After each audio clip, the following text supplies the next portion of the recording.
Digital marketing মানে কি শুধুমাত্র ফেসবুকে বুস্টিং করা নাকি এর বাইরেও অনেক কিছু রয়েছে? আসসালামু আলাইকুম, আশা করি সবাই ভালো আছেন। আজকের ভিডিওতে আমি আপনাদের সাথে শেয়ার করব ডিজিটাল মার্কেটিংয়ের এমন কিছু দিক যা হয়তো অনেকেরই অজানা।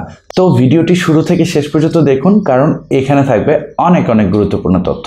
প্রথমত, ডিজিটাল মার্কেটিং মানে কি? ডিজিটাল মার্কেটিং বলতে আমরা সাধারণত বুঝি অনলাইন প্ল্যাটফর্মগুলোতে বিজ্ঞাপন দেওয়া, কিন্তু বাস্তবে এটি একটি অনেক বড় বিষয়। শুধু বুস্টিং নয়, এর মধ্যে রয়েছে SEO, content marketing, email marketing, analytics, social media management এবং আরও অনেক কিছু। অনেকে ভাবে আমি যদি শুধু বুস্টিং শিখি তাহলেই ডিজিটাল মার্কেটার হয়ে যাব, কিন্তু সত্যি কথা হলো বুস্টিং ডিজিটাল মার্কেটিংয়ের একটি ছোট অংশ মাত্র। আসল কাজ হলো আপনার টার্গেট অডিয়েন্সের প্রয়োজন বুঝে সঠিক কৌশল প্রয়োগ করা। দ্বিতীয়ত, কিভাবে ডিজিটাল মার্কেটিং শুরু করবেন? অনেকেই প্রশ্ন করেন ডিজিটাল মার্কেটিং শিখতে চাইলে কোথা থেকে শুরু করব। আমি বলবো প্রথমে আপনার বেসিক স্কিল তৈরি করুন, যেমন কপি রাইটিং, ভালো কন্টেন্ট লিখতে শেখা, দেন বায়ার পার্সোনা, আপনার অডিয়েন্স কারা, তারা কি চায়, দেন টুলস শেখা যেমন Facebook ads manager, Google analytics, Canva ইত্যাদি। একটা কথা মনে রাখবেন, আপনার শেখার কোনো শেষ নেই। আপনি যত বেশি জানবেন তত ভালো কাজ করতে পারবেন। তৃতীয়ত, ফেসবুক বুস্টিংয়ের বাইরে যে অনেক বড় একটা দুনিয়া আছে, সেটা কি আপনি জানেন? অনেকেই শুধু ফেসবুক বুস্টিং করেই কাজ করেন, কিন্তু বুস্টিং ছাড়াও আরও অনেক উপায় আছে আপনার প্রোডাক্ট বা সার্ভিস প্রমোট করা, যেমন অর্গানিক মার্কেটিং, অর্থাৎ টাকা খরচ না করে আপনার কন্টেন্টের মাধ্যমে মানুষের কাছে পৌঁছে যাওয়া। দেন ইমেল মার্কেটিং, যেটা এখনও অন্যতম সেরা এবং প্রফেশনাল মাধ্যম। দেন কোল্ড ইমেল, এই কৌশলে আপনি ক্লায়েন্টদের সরাসরি ইমেলের মাধ্যমে আপনার যে সার্ভিস রয়েছে এই দুনিয়াতে এক্সিস্টেন্স, সেই সার্ভিসটা আপনি অফার করতে পারেন। দেন ফোর্থ ওয়ান হচ্ছে বায়ার পার্সোনা এবং নিশ মার্কেটিং। ডিজিটাল মার্কেটিংয়ের সবচেয়ে গুরুত্বপূর্ণ অংশ হচ্ছে আপনার কাস্টমারকে বুঝতে পারা।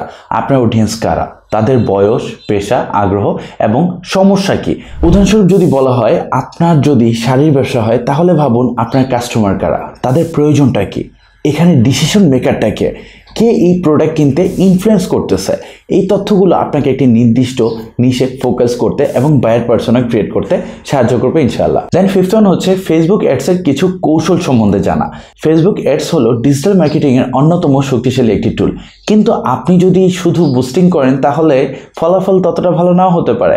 সঠিক অ্যাড সেট আপ করতে হলে আপনাকে audience targeting, budget optimisation and copy writing খুব ভালোভাবে শিখতে হবে। উদাহরণস্বরূপ বলা যেতে দারাজ কীভাবে ফেসবুক অ্যাডস ব্যবহার করে তাদের অডিয়েন্স টার্গেট করে এবং প্রোডাক্ট কীভাবে বিক্রি বাড়ায়, সেটা দেখে আপনি অনেক কিছু শিখতে পারবেন। দেন সিক্স ওয়ান হচ্ছে মার্কেট প্লেসের বাইরে কাজ এবং ইনকাম সম্বন্ধে জানা। অনেকেই মনে করে ডিজিটাল মার্কেটিং মানি ফাইবার বা আপওয়ার্কে কাজ করা, কিন্তু এর বাইরেও কাজের অনেক সুযোগ আছে, যেমন কোল্ড ইমেল মার্কেটিং, সরাসরি ক্লায়েন্টের কাছে পৌঁছানোর মাধ্যম, লিঙ্কডইন নেটওয়ার্কিং, প্রফেশনাল প্ল্যাটফর্ম ব্যবহার করে ক্লায়েন্ট খোঁজা। সো আপনি যদি লিঙ্কডইন নেটওয়ার্কিং সম্বন্ধে না জানেন, আমাদের একটা টোটাল প্লেলিস্ট আছে।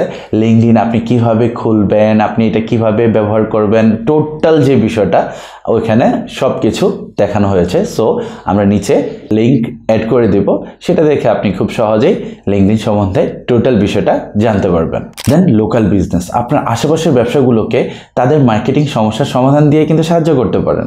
দেন সেভেন্থ ওয়ান হচ্ছে কিভাবে ডিজিটাল মার্কেটিং শিখে কেরিয়ার শুরু করবেন।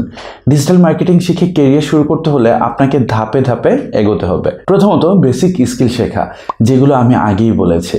দেন প্র্যাকটিস, নিজের জন্য প্রজেক্ট তৈরি করে কাজ করেন, because practice makes a man perfect. Then ক্লায়েন্টের জন্য কাজ করা, ছোট ছোট প্রজেক্ট দিয়ে শুরু করুন। একটা কথা মনে রাখবেন, ধৈর্য এবং পরিশ্রমী হলো সফলতার মূল চাবিকাঠি, এর মধ্যে কোনো শর্টকাট নেই। সো আজকের ভিডিওতে আমরা জানলাম ডিজিটাল মার্কেটিং মানে শুধু বুস্টিং নয়, বরং এটি একটি বিশাল দুনিয়া। আপনি যদি সঠিক পথে এগোন তাহলে এটি আপনার কেরিয়ার বদলে দিতে পারে। তো ভিডিওটি যদি ভালো লেগে থাকে তাহলে অবশ্যই লাইক দিন, কমেন্ট করুন আর বন্ধুদের সাথে শেয়ার করুন। দেখা হবে পরের ভিডিওতে। আসসালামু আলাইকুম।